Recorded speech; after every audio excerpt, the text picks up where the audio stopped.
আসসালামু আলাইকুম everyone, welcome back to my channel. আশা করি সবাই ভালো আছেন। অনেকদিন পর একটা সুন্দর মজাদার রেসিপি নিয়ে চলে এসেছি।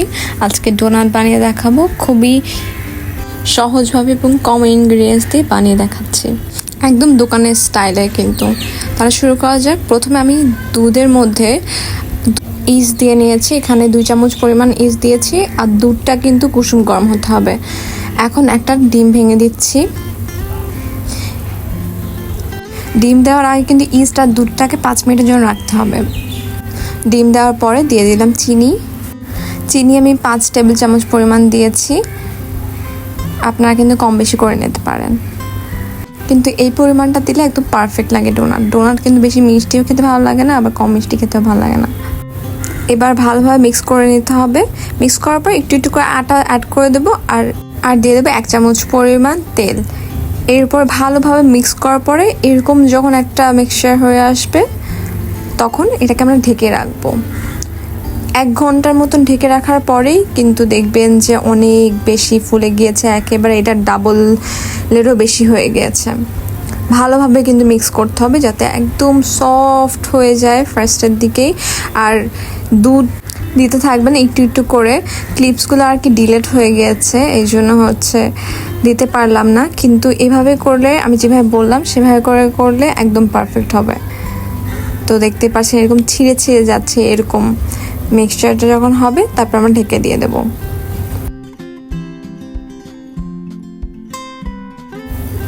এই তো ঢেকে দেওয়ার পরে দেখেন একদম ডাবলেরও বেশি হয়ে গিয়েছে, পুরো উপরের দিকে ফুলে এসেছে। এখন আবার ভালোভাবে মাখাতে হবে।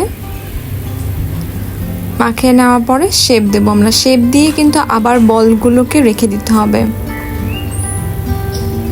একটা পরিষ্কার কাপড় অথবা বড় কোনো ঝাপড়ি টাপড়ি দিয়ে ঢেকে রাখলে দেখবেন এমনিই ফুলে যাচ্ছে। কেননা ফার্স্টের দিকে যে প্রসেসটা ওইভাবে করলে আপনার দেখবেন যে ঢেকেও রাখা লাগবে না, এমনি ফুলে যাচ্ছে। তো এই তো আমি বল বানিয়ে রেখেছি। 2টা জাস্ট বানিয়ে রাখতে, বাকিগুলো বানাতে ওই সামনে 2টা কিন্তু ফুলে উঠেছে, দেখতে পাচ্ছেন।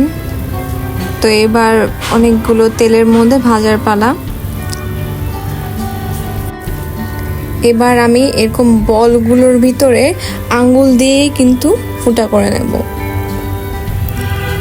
কারণ যদি আমরা অন্য কিছু ইউজ করি তাহলে কিন্তু এই ফুলা ভাবটা চলে যেতে পারে।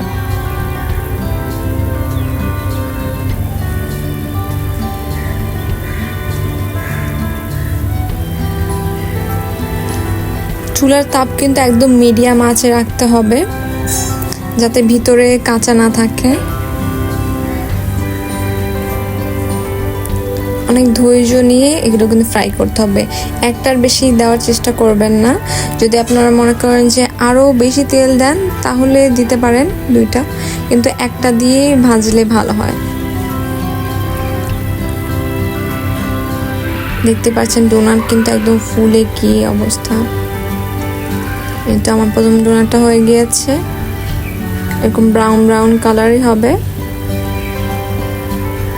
তখন বুঝবেন যে একদম ভিতরটা পারফেক্টলি কুকড হয়েছে।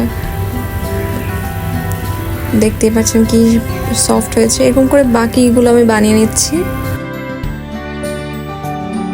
এরকম আরও নতুন নতুন রেসিপি এবং মজাদার সহজ রেসিপির জন্য আমাদের চ্যানেলটিকে কিন্তু সাবস্ক্রাইব করে রাখবেন।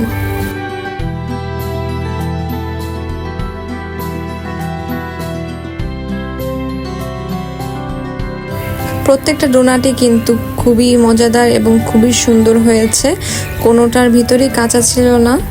আমি খুব ধৈর্য ধরে আস্তে আস্তে করে ভেজে নিয়েছি।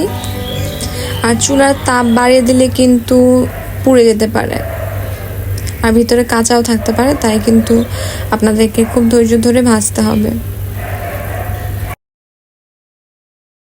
তো এই তো আমি সবগুলো ভেজে নিয়েছি, দেখতেই পারছেন প্রত্যেকটাই কিন্তু অনেক বেশি ফুলে উঠেছে। তো আজকের রেসিপি এই পর্যন্তই। আশা করি আপনাদের ভালো লেগেছে। ভালো লাগলে একটি লাইক করবেন। আল্লাহ হাফেজ।